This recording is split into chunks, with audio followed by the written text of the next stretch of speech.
അവരിപ്പൊ ഇങ്ങെത്തും. വേണിമോൾ അവിടുന്ന് ഇറങ്ങിയെന്നും പറഞ്ഞ് എന്നെ ഇപ്പൊ വിളിച്ചിരുന്നു. മോനെ, നീ ഇതെവിടെ പോവുകയാടാ? പപ്പ, ഞാനൊന്ന് അത്യാവശ്യമായ ഒരു സ്ഥലം വരെ പോവുക. പെട്ടെന്ന് വരും. നീ അത്യാവശ്യപ്പെട്ട് പോകുന്ന സ്ഥലത്തിന് എന്താടാ പേരില്ലേ? എന്റെ പൊന്നും അമ്മ, തർക്കിച്ചു നിൽക്കാൻ എനിക്ക് തൽക്കാലം ഇപ്പൊ സമയമില്ല. ബാക്കിയൊക്കെ ഇനി ഞാൻ വന്നിട്ട് പറയാം. നീ എന്തിനാടി ഭാര്യയെ അവനോട് എപ്പോഴും ഇങ്ങനെ കൊച്ചുകുട്ടികളോട് ചോദിക്കുന്ന പോലെ ചോദിക്കുന്നേ? അവൻ ഇന്നൊരു ഡോക്ടറാണ്, അല്ലാതെ നിന്റെ പഴയ കുഞ്ഞു കൊച്ചല്ല. നിങ്ങൾ ഒരാളാ ഈ രണ്ടെണ്ണത്തിനെയും ഇങ്ങനെ ചീത്തയാക്കുന്നത്. അവരാദ്യമായിട്ട് നമ്മുടെ വീട്ടിൽ വരുമ്പോ നമ്മളെല്ലാവരും ഇവിടെ തന്നെ ഉണ്ടാവേണ്ടതല്ലേ? അതിന് അവര് വരുന്ന കാര്യം അവനറിയോ? അവനോട് ഞാൻ പറഞ്ഞതാ അവരൊക്കെ ഇങ്ങോട്ട് വരുന്ന കാര്യം. അത് പറ, വെറുതെ അല്ല. എന്റെ മോനപ്പോ നേരത്തെ തന്നെ ഇവിടുന്ന് രക്ഷപ്പെട്ടതായിരുന്നല്ലേ? നമ്മൾ രണ്ടുപേരുവാടി മോളെ ഇവിടെ പെട്ടുപോയത്. ദേ, രണ്ടിനും എന്റെ കയ്യിൽ നിന്ന് കിട്ടും.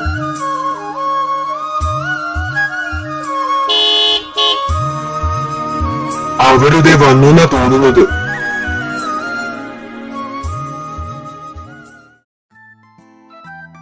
എന്നാലും എന്തായിരിക്കും വിഷ്ണുവേട്ടാ നമ്മളോട് രണ്ടും കാര്യം പറയാതെ അവര് പോയത്? വിഷ്ണുവേട്ടൻ എന്ത് തോന്നുന്നു? പ്രത്യേകിച്ച് ഒന്നും തോന്നുന്നില്ല. എന്നാലും എന്തോ കാര്യമുണ്ട് വിഷ്ണുവേട്ടാ.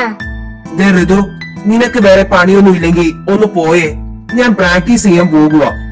ഓ പിന്നെ, വിഷ്ണുവേട്ടൻ പ്രാക്ടീസ് ചെയ്തിട്ട് ഇപ്പൊ തന്നെ അവാർഡ് മേടിക്കാൻ പോകുമായിരിക്കും. അതേടി, വേണ്ടി വന്ന ഈ വിഷ്ണു അവാർഡ് മേടിക്ക തന്നെ ചെയ്യും. നിനക്ക് കാണണോ? ഒന്ന് പോയേ വിഷ്ണുവേട്ടാ, ചുമ്മാ തള്ളി മറിക്കാതെ. നീ പോടി. അല്ലെങ്കിലും ഞാൻ പോകുക.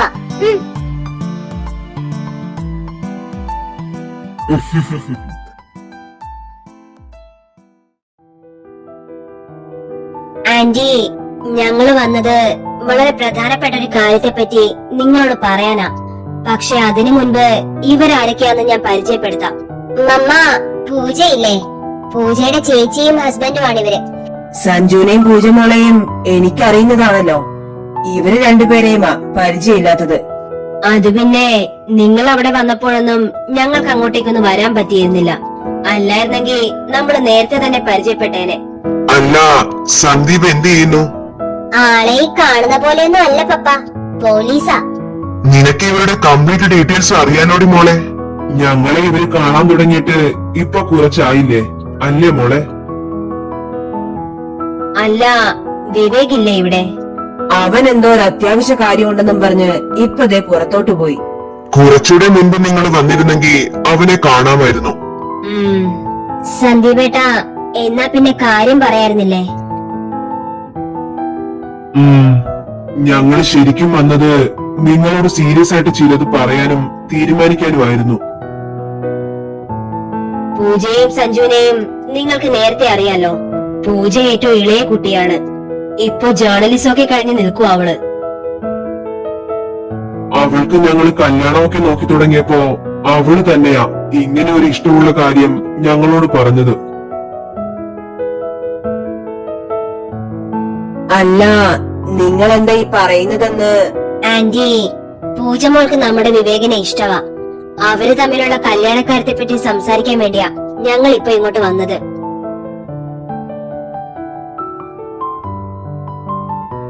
പക്ഷേ അവൻ ഇങ്ങനെ ഒരു കാര്യത്തെ പറ്റിയൊന്നും ഇതുവരെ എന്നോട് പറഞ്ഞിട്ടില്ലല്ലോ. അത് മോളെ, ഞങ്ങൾ പറഞ്ഞു വന്നത് പൂജമോൾക്ക് വിവേകിനോട് ഇഷ്ടമാണെന്നാ. വിവേകിന് ഇങ്ങനെ ഒരു കാര്യത്തെ പറ്റി അറിയ കൂടി ഇല്ലായിരിക്കും. അല്ല, ഇതിപ്പോ അവനോട് കൂടി ഒരു വാക്ക് ചോദിക്കാതെ എങ്ങനെയാ ഞങ്ങളൊരു തീരുമാനം പറയുന്നത്? വിവേകിനോട് ചോദിച്ച് ആലോചിച്ചിട്ടൊക്കെ നിങ്ങളൊരു തീരുമാനം പറഞ്ഞാൽ മതി. ഞങ്ങൾ അവൾക്ക് ഇങ്ങനെ ഒരു ആഗ്രഹം ഉണ്ടെന്ന് പറഞ്ഞപ്പോ നിങ്ങളോട് വന്ന് ആലോചിച്ചെന്നേ ഉള്ളൂ. കേട്ടപ്പോ ഞങ്ങൾക്ക് ഇത് നല്ലൊരു പ്രപ്പോസലായി തോന്നി. അതാ പിന്നെ ഒട്ടും വെച്ച് വൈകിക്കാതെ തന്നെ നിങ്ങളോട് ഇത് വന്ന് അറിയിച്ചത്. പൂജമോള് നല്ല കുട്ടിയാ. എന്റെ മോൻ ആ കുട്ടി ചേരുകയും ചെയ്യും. പക്ഷെ അവന്റെ കൂടി തീരുമാനം എന്താന്നറിയാതെ ഞങ്ങൾ എങ്ങനെയാ ഇതിലൊരു അവസാന വാക്ക് പറയുന്നേ? ഞങ്ങൾക്കത് മനസ്സിലാവും. ഞങ്ങൾ എന്തായാലും അവനോട് ഈ കാര്യം പറഞ്ഞ് അവന്റെ തീരുമാനം എന്താന്ന് അറിഞ്ഞിട്ട് നിങ്ങളോട് വിളിച്ചറിയിക്കാം. അത് മതി അങ്കിൾ. അല്ല, നിങ്ങളതെടുത്ത് കുടിക്കേ.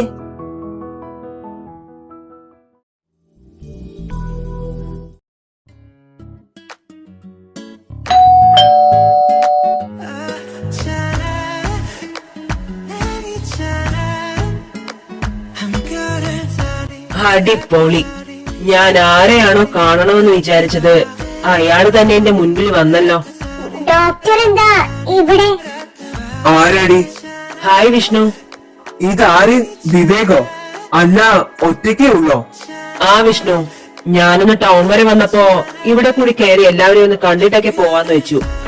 അതിന് ഇവിടെ ഇപ്പൊ ഞങ്ങൾ മാത്രമേ ഉള്ളൂ ഡോക്ടറെ. ബാക്കി എല്ലാരും കൂടി പൂജയുടെ വീട്ടിലേക്ക് പോയേക്കുവാ.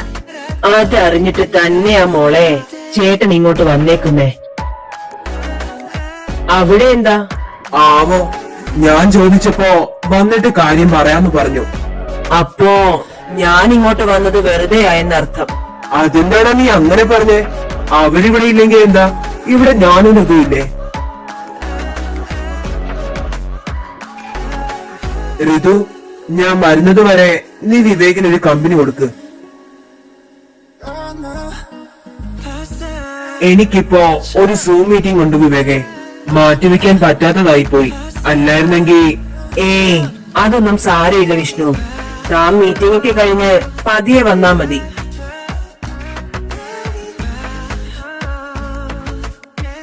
കൂടിപ്പോയ ഒരമണിക്കൂർ, അതിനുള്ളിൽ മീറ്റിംഗ് കഴിയും. അതുവരെ നീ ഇവിടെ ഒന്ന് സഹിച്ചാ മതി. ഞാൻ വരുന്നത് വരെ നീ അവനെ കൊല്ലാതെ ബാക്കി വെച്ചേക്കണേടി. വിഷ്ണുവേട്ടാ,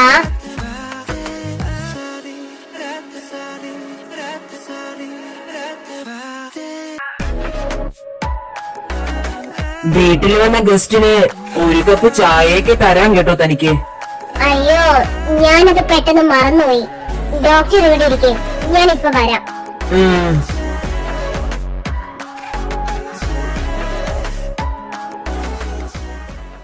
അല്ല, മോൾക്ക് ഇപ്പൊ കല്യാണം ഒന്നും നോക്കുന്നില്ലേ?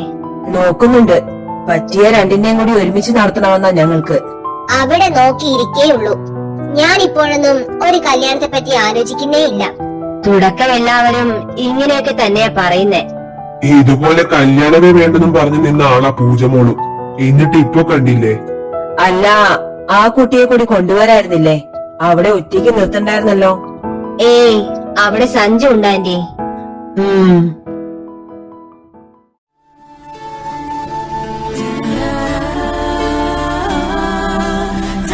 ഹലോ, ചായ എവിടെ വരെയായി?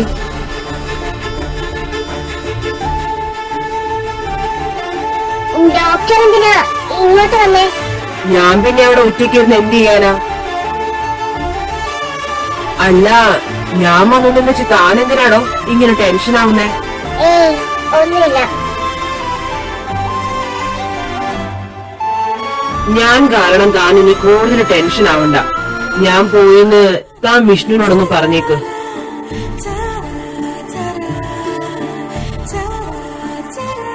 ഡോക്ടറെ,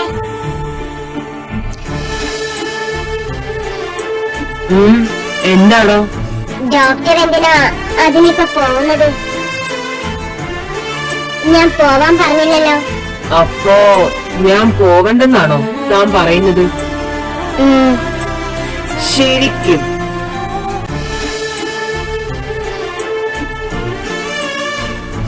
അല്ല, ഡോക്ടർ എന്തിനാ അതിനിങ്ങനെ എന്റെ അടുത്തേക്കൊക്കെ വരുന്നേ? എന്താ, എനിക്ക് തന്റെ അടുത്തേക്ക് വന്നൂടെ?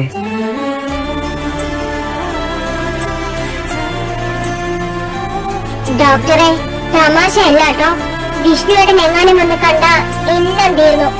തന്റെ വിഷ്ണുവേട്ടനൊന്നും ഇപ്പൊ ഇങ്ങോട്ട് വരാൻ പോകുന്നില്ല. ഡോക്ടറെ പ്ലീസ്, ആരെങ്കിലും കണ്ട. എടോ, അതിനിവിടെ നമ്മൾ 3 പേരുമല്ലേ ഉള്ളൂ. അതിന് വിഷ്ണു ആണെങ്കിൽ റൂമില് സൂം മീറ്റിങ്ങിലും. പിന്നെ താനിതാരെ ഓർത്തിട്ടാ ഇത്ര ടെൻഷൻ ആവുന്നേ? ദേ ഡോക്ടറെ, കാര്യമൊക്കെ ചെയ്യാം. നമ്മളെ തമ്മിൽ ഇഷ്ടമാണെന്നൊക്കെ വെച്ച് എന്റെ അടുത്ത് അഡ്വാൻറ്റേജ് എടുക്കാൻ നോക്കിയാലുണ്ടല്ലോ. ഓഹോ, നോക്കിയാലിപ്പ എന്താ? ഞാൻ പിന്നെ ഇങ്ങനെയൊക്കെ വേറെ ആരോടാ കാണിക്കണ്ടേ? ആരോടും കാണിക്കണ്ട. ഇപ്പൊ തൽക്കാലം ഇവിടെ നിന്ന് മാറി ഞാൻ ചായ എടുക്കട്ടെ. ഓ, ആയിക്കോട്ടെ.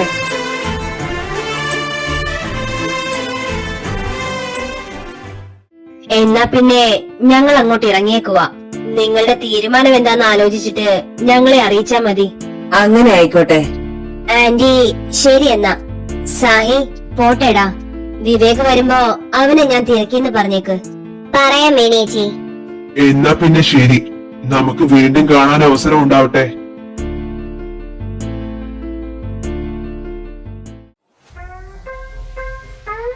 ചേട്ടായി, എനിക്ക് ചേട്ടായിയോട് ഒരു കാര്യം ചോദിക്കാനുണ്ടായിരുന്നു.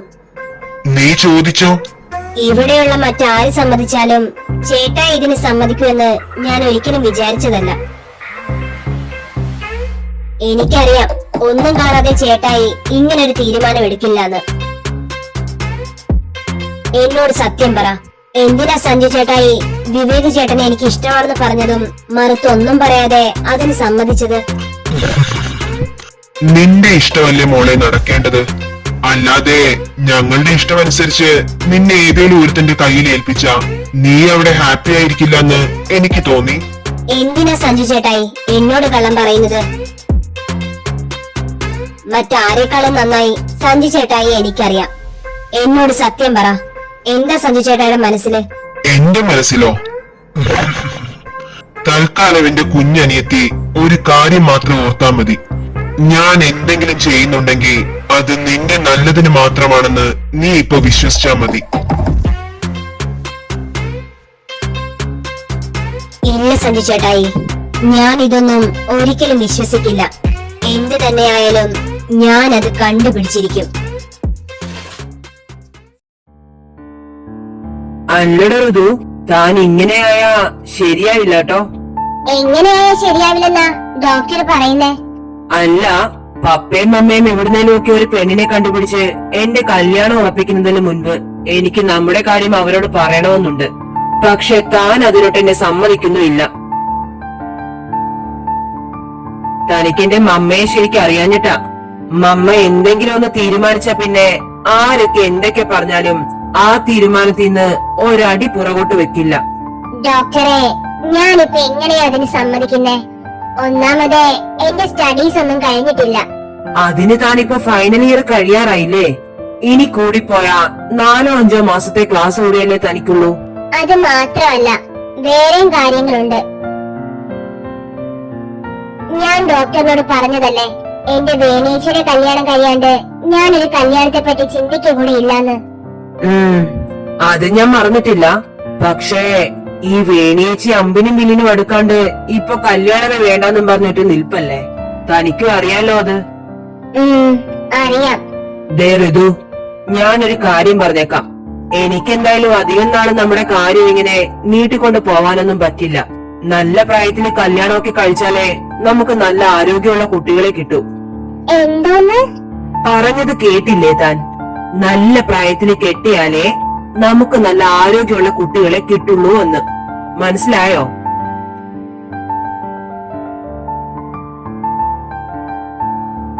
ഇവളെ നീ സഹിച്ച് മടുത്തോ വിവേകെ? ഹേയ്, ഋതുവിനെ എനിക്ക് അങ്ങനെ മടുക്കാൻ പറ്റുമോ വിഷ്ണു? ഒന്നുമില്ലേലും ഇത്രയും നേരം എനിക്കിവിടെ കമ്പനി തരാൻ അയാളല്ലേ ഉണ്ടായിരുന്നുള്ളൂ. അല്ല, അവിടെ പിന്നെ എന്തുണ്ട് വിശേഷം? ഇന്ന് കാര്യമായിട്ട് എന്തോ വിശേഷം ഉണ്ട് അവിടെ. ആരൊക്കെയോ ഇന്ന് വീട്ടില് ഗസ്റ്റ് ഉണ്ടെന്ന് പറഞ്ഞായിരുന്നു. മമ്മ രാവിലെ തന്നെ എന്നോട് വീട്ടില് ഗസ്റ്റ് ഉണ്ടെന്ന് പറഞ്ഞതും പിന്നെ എങ്ങനെയെങ്കിലും അവിടെ നിന്ന് എസ്കേപ്പ് ആവാനുള്ള വഴി നോക്കി നിൽക്കുമായിരുന്നു ഞാൻ. അത് ശരി, അപ്പോ അവിടുന്ന് മുങ്ങിയതാണല്ലേ? സാഹിത്യേച്ചി വിളിക്കട്ടെ, ഞാൻ പറഞ്ഞു കൊടുക്കുന്നുണ്ട്. പറഞ്ഞോ. അപ്പോ ഞാൻ എന്റെ പപ്പയോടും മമ്മയോടും കൂടി ചിലതൊക്കെ പറയും.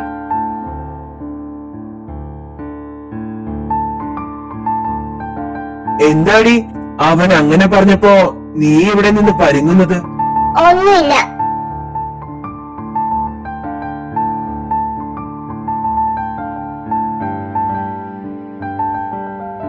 വിഷ്ണു, ഞാനൊന്ന് ഇറങ്ങട്ടെ. ഇനി പോകുന്ന വഴിക്ക് 1-2 ഇടത്തുകൂടി എനിക്ക് കേറാനുണ്ട്. അവരൊക്കെ കൂടി ഇങ്ങ് വന്നിട്ട് നിനക്ക് പോയാ പോരെ? അയ്യോ ഇല്ല വിഷ്ണു, ഇത് മാറ്റിവെക്കാൻ പറ്റാത്ത കാര്യമായി പോയി. അവര് വരുമ്പോ ഞാൻ അന്വേഷിച്ചെന്ന് പറഞ്ഞാ മതി. ഋതു, പോട്ടേടോ. വിഷ്ണു, എന്റെ ചേച്ചിയോട് എന്തേലും പറയാനുണ്ടോ? ഏയ്, ഒന്നുമില്ല. എന്നാ ശരി, ഞാൻ ഇറങ്ങുവാ. ഉം.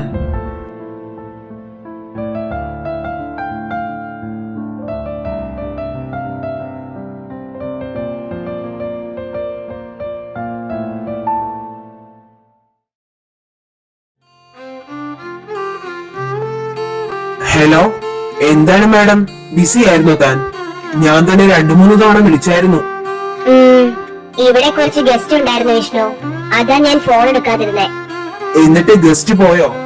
ഗസ്റ്റ് ഒക്കെ പോയി. വന്ന ഗസ്റ്റിനെ വിഷ്ണു നന്നായി അറിയും.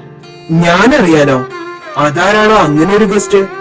വേറെ ആരുമല്ല, വേണിയേച്ചി ലക്ഷ്മി അമ്മയും പിന്നെ അവരുടെ കൂടെ വൃന്ദ ചേച്ചി സന്ദീപേട്ടനും. അവരെന്തിനാ അവിടെ വന്നത്? പൂജയും വിവേകമായുള്ള കല്യാണ കാര്യമോ? അതെ വിഷ്ണു, അതിന്റെ കാര്യത്തിനാ അവരിങ്ങോട്ട് വന്നത്. എന്നിട്ട് എന്ത് തീരുമാനിച്ചു? എന്ത് തീരുമാനിക്കാനാ? പപ്പയും അമ്മയും പറഞ്ഞു ആലോചിച്ചിട്ട് തീരുമാനം അറിയിക്കാമെന്ന്. അല്ലടോ, വിവേകിന് ഇതേ പറ്റി അറിയോ? ഏയ് ഇല്ല, അവനോട് കൂടി ചോദിച്ചിട്ട് ഒരു തീരുമാനം അറിയിക്കാമെന്നാ പറഞ്ഞേക്കുന്നേ. ആ പൊട്ടനാണെങ്കി അവര് വരുന്ന കറക്റ്റ് ടൈം ആയപ്പോ തന്നെ എങ്ങോട്ടേക്കോ മാറി. അത് വേറെ എങ്ങോട്ടും അല്ല മുങ്ങിയത്. കുറച്ചു മുന്നേ വരെ ആളിവിടെ തന്നെ ഉണ്ടായിരുന്നു. അവനെന്ത് സീരിയസ് കാര്യം ഉണ്ടെന്നും പറഞ്ഞ് ഇവിടുന്ന് ഓടിയതാണല്ലോ. അവൻ നേരെ അങ്ങോട്ടേക്കാണോ അപ്പൊ വന്നത്? അതേന്നെ. അതവൻ നേരത്തെ പറഞ്ഞിരുന്നെങ്കിൽ ഞാനും കൂടെ വന്നേനെ. നമുക്ക് അങ്ങനെയും ഒന്ന് കാണുകയും ചെയ്യായിരുന്നു. ഇനിയിപ്പൊ പറഞ്ഞിട്ട് എന്ത് കാര്യം? അല്ലടോ, വിവേകി പ്രപ്പോസൽ സമ്മതിക്കുവാണേല് തനിക്കും തന്റെ വീട്ടില് മാരേജ് നോക്കി തുടങ്ങില്ലേ? ഏയ്, അതൊന്നും ഓർത്ത് വിഷ്ണു ടെൻഷൻ ആവണ്ട. അതെന്താണോ? ബിക്കോസ് ആ പൊട്ടൻ ഈ പ്രപ്പോസൽ ഒന്നും ആക്സെപ്റ്റ് ചെയ്യാൻ പോകുന്നില്ല. എനിക്കറിയില്ലേ അവനെ.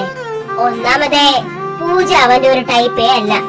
അത് മാത്രമല്ല, അവനവന്റെ ഭാവി വധുവിനെ പറ്റി കുറെ കോൺസെപ്റ്റ്സ് ഒക്കെ ഉള്ളതാ.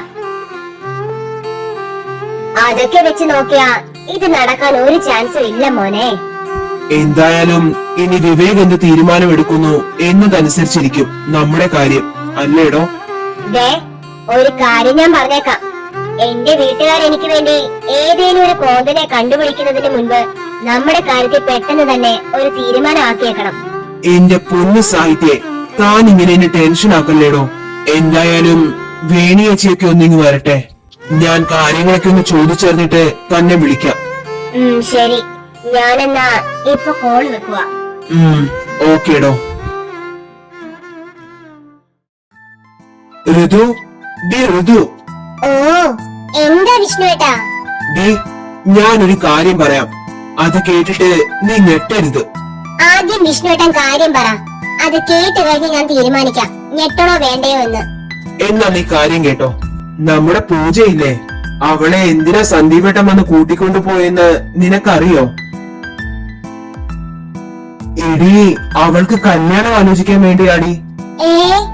അവളുടെ കല്യാണമോ? അതെന്നെ.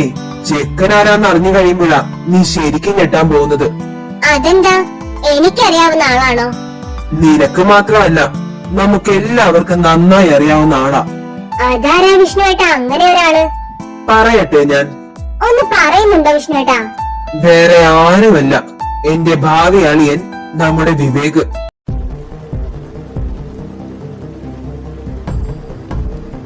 ഡോക്ടറോ? അതേടി, നീ ശരിക്കും ഞെട്ടിയില്ലേ? എന്നോട് ഈ കാര്യം സാഹിത്യ ഇപ്പൊ വിളിച്ചറിയിച്ചത്. വേണിയേച്ചി ലക്ഷ്മിയമ്മയും വൃന്ദേച്ചിനെ സന്ദീപേട്ടനെയും കൂട്ടിക്കൊണ്ട് അവരുടെ വീട്ടിൽ ചെന്ന് കല്യാണക്കാരെ ആലോചിച്ചെന്ന്.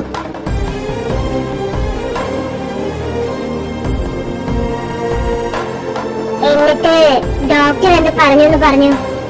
അതല്ലേ കോമഡി, അവനെ കാര്യമൊന്നും അറിഞ്ഞിട്ടേ ഇല്ല. വീട്ടിലാരൊക്കെയോ ഗസ്റ്റ് വരുന്നെന്ന് അറിഞ്ഞതും അവനങ്ങ് മുങ്ങി. അങ്ങനെയാണ് ഇവിടെ വന്ന് പൊങ്ങിയത്. എടി, ഒരു കാര്യം കൂടി സാഹിത്യ പറഞ്ഞു. നമ്മുടെ പൂജയ്ക്ക് വിവേകിനോട് ഭയങ്കര ലവ് ആണെന്ന്. അവൾക്ക് അവിടെ വേറെ പ്രപ്പോസൽ ഒരെണ്ണം നോക്കാനായിട്ടാ സന്ദീപേട്ടൻ അവളെ അങ്ങോട്ട് കൂട്ടിക്കൊണ്ടു പോയത്. പക്ഷെ അവളാണെങ്കിൽ വിവേകിനെ മാത്രമേ കെട്ടുവെന്നും പറഞ്ഞ് ഒറ്റ നിൽപ്പായിരുന്നുവെന്ന്.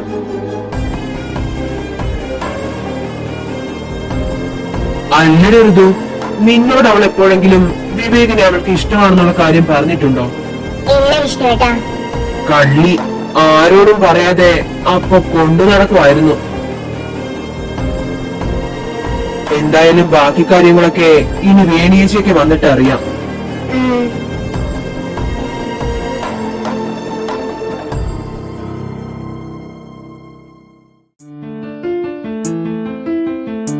ഇതെന്താ, ഇവിടെയുള്ളവരൊക്കെ ഇത് എവിടെ പോയി? ഡാ, ആ, ഇവിടെ ഉണ്ടായിരുന്നോ മാഡം? അല്ലടി, ഇവിടെ വന്ന ഗസ്റ്റ് ഒക്കെ പോയോ? നീ എന്താടി എന്നെ ഇങ്ങനെ നോക്കുന്നേ? സത്യം പറയടാ, നീയും കൂടി അറിഞ്ഞോണ്ടല്ലേ ഇത്? എന്ത്? നീ എന്ത് കാര്യത്തെ പറ്റിയാടി ഈ പറയുന്നേ? അയ്യോ പാവം, മോനൊന്നും അറിഞ്ഞുകൂടായിരിക്കും അല്ലേ? ഇല്ലടി ചേച്ചി, നീ കാര്യം എന്താന്ന് വെച്ചാ പറയുന്നുണ്ടോ? എടാ പൊട്ട, നിന്റെ കല്യാണം ഉറപ്പിച്ചു. അതിനു വേണ്ടി വന്നതായിരുന്നു നീ പറഞ്ഞ ഇന്നത്തെ ഇവിടുത്തെ ഗസ്റ്റ്. നീ എന്താടി ചേച്ചി ആളെ കളിയാക്കുന്നോ? അവൾ ആരെയും കളിയാക്കിയതല്ല, ഉള്ള കാര്യം പറഞ്ഞതാ. നിന്റെ കല്യാണക്കാര്യം തീരുമാനിക്കാൻ തന്നെയാ അവരിങ്ങോട്ട് വന്നത്. നിങ്ങൾക്കൊക്കെ ഇതെന്താ വട്ടായോ? ഡാ മോനെ, നീ ആദ്യം ഞങ്ങൾ പറയുന്നതൊന്ന് കേൾക്ക്. പപ്പയ്ക്കും ഇവരെ പോലെ വട്ടായോ? ഡാ, നീ ആദ്യം ഞങ്ങൾക്ക് പറയാനുള്ളതൊന്ന് കേൾക്ക്. നിന്റെ കല്യാണക്കാര്യത്തിന് വേണ്ടി തന്നെയാ അവരിങ്ങോട്ട് വന്നതെന്നുള്ളത് സത്യം തന്നെയാ. പക്ഷെ നിന്റെ തീരുമാനം കൂടി അറിഞ്ഞിട്ടേ അവർക്ക് ഞങ്ങൾക്കൊരു വാക്ക് തരാൻ പറ്റുമെന്ന് ഞങ്ങൾ അവരോട് പറഞ്ഞിട്ടുണ്ട്. മമ്മ, ആർ യു കിഡിങ് മീ? നിങ്ങൾക്ക് എന്നെ നല്ലതുപോലെ അറിയാവുന്നതല്ലേ? ഡി ചേച്ചി, നിനക്കെങ്കിലും പറയായിരുന്നില്ല അവരോട് എനിക്കിതിന് താല്പര്യമില്ലാന്ന്? എടാ, നീ പറയുന്നത് മുഴുവനും ഒന്ന് കേൾക്ക്. നമുക്ക് അങ്ങനെ എടുത്തു ചാടി ഒരു നോ എന്നും പറയാൻ പറ്റുന്ന സിറ്റുവേഷൻ ആയിരുന്നില്ല ഇവിടെ. നിനക്കറിയോ ആരാ ഇവിടെ നിന്റെ കല്യാണക്കാര്യവും പറഞ്ഞു വന്ന ഗസ്റ്റ് എന്ന്? ആരുമായിട്ടാ നിന്റെ കല്യാണാലോചന വന്നിരിക്കുന്നതെന്ന്? നിനക്കും എനിക്കും പിന്നെ ഇവർക്കും എല്ലാം നല്ലതുപോലെ അറിയാവുന്ന ആളുകളാ അത്. ആര്? വേണി മോള് വഴി വന്ന ആലോചനയാടാ ഇത്. കുട്ടിയെ നിനക്ക് നന്നായി അറിയാവുന്നതുമാണ്. വേണിയേച്ചിയോ? അപ്പോ ഋതുവിന്റെ കാര്യമാണോ ഇവര് പറയുന്നത്? വിവേകെ, വളച്ചുകെട്ടില്ലാതെ ഞാൻ നിന്നോട് കാര്യം പറയാം. നീയും പൂജമോളുമായിട്ടുള്ള വിവാഹ കാര്യവാ ഞങ്ങളീ പറയുന്നേ. അതേടാ, പൂജയ്ക്ക് നിന്നെ ഒത്തിരി ഇഷ്ടമാണെന്ന്.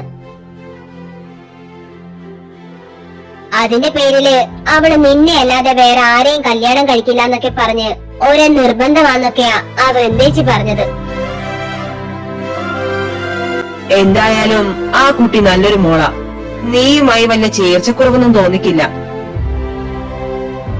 നിന്റെ അഭിപ്രായവും നെഗറ്റീവ് ആയിരിക്കില്ല എന്ന് ഞങ്ങൾക്കറിയാം. എന്നാര് പറഞ്ഞു? ചോദിച്ചത് കേട്ടില്ലേ? എന്നാര് പറഞ്ഞുവെന്ന്? നീ ധൃതി കൂട്ടാതെ നല്ലതുപോലെ ഒന്നിരുന്ന് ആലോചിക്ക്. ആരൊക്കെ ഉണ്ടായില്ലെങ്കിലും നീ എടുക്കുന്ന തീരുമാനത്തിന്റെ കൂടെ ഈ പപ്പ ഉണ്ടായിരിക്കും. നീ ചെന്ന് നന്നായി ഒന്ന് ആലോചിക്ക്. ചെല്ല്. പപ്പ, നിങ്ങൾ എല്ലാവരും കേൾക്കാൻ വേണ്ടി ഞാനൊരു കാര്യം പറയാം. എനിക്ക് ഈ വിവാഹത്തിന് ഒരു താല്പര്യവും ഇല്ല. ഇനി ഇതും പറഞ്ഞ് എന്റെ അടുത്തോട്ട് ആരും വരികയും വേണ്ട. അറിയിക്കാനുള്ളവരോടൊക്കെ നിങ്ങളൊന്ന് അറിയിച്ചേക്ക്. ഇതാണ് ഈ കാര്യത്തില് എന്റെ തീരുമാനം. ഇവനെ ഇങ്ങനെ വിട്ടാ ശരിയാവില്ല. എല്ലാം ഇങ്ങനെ തോന്നിയ പോലെ തീരുമാനിച്ച എങ്ങനെയാ നാളെ ഇവന് നല്ലൊരു ജീവിതം ഉണ്ടാവുന്നത്? അതെങ്ങനെയാ? എന്ത് തോന്നിയ മാസത്തിനും അവന് കൂട്ടി നിൽക്കാൻ ഇവിടെ ആൾക്കാർ നിലനിൽക്കുമല്ലേ? മമ്മയ്ക്കിപ്പൊ എന്താ? ഇത് അവന്റെ ലൈഫിന്റെ കാര്യമാ. അതിന് നമ്മൾ അവന്റെ കംഫർട്ടാ നോക്കേണ്ടത്. അവരോട് കല്യാണം നടത്തുമെന്ന് ഉറപ്പൊന്നും കൊടുത്തിട്ടില്ലല്ലോ. മമ്മയ്ക്ക് അവരോട് പറയാൻ ബുദ്ധിമുട്ടാണെങ്കിൽ വേണ്ട, ഞാൻ വേണിയേച്ചിയെ വിളിച്ച് അറിയിച്ചോളാം. മോളെ, ഇപ്പൊ ആരെയും വിളിച്ച് നീ ഒന്നും പറയാൻ നിൽക്കണ്ട. ഞാൻ എന്തായാലും അവനോട് ഒന്നുകൂടി ഒന്ന് സംസാരിക്കട്ടെ. നീ പറ്റുമെങ്കിൽ നിന്റെ ഈ മമ്മയെ കുറച്ചു നേരത്തേക്ക് ഒന്ന് ഞങ്ങളുടെ അടുത്തേക്ക് വിടാതിരിക്കെ. ഓ, അല്ലെങ്കിൽ ഞാനാണല്ലോ ഇവിടെ എല്ലാവർക്കും പ്രശ്നം. അതെ, ദേ, ഒരെണ്ണം ഞാനങ്ങ് വെച്ച് തരും.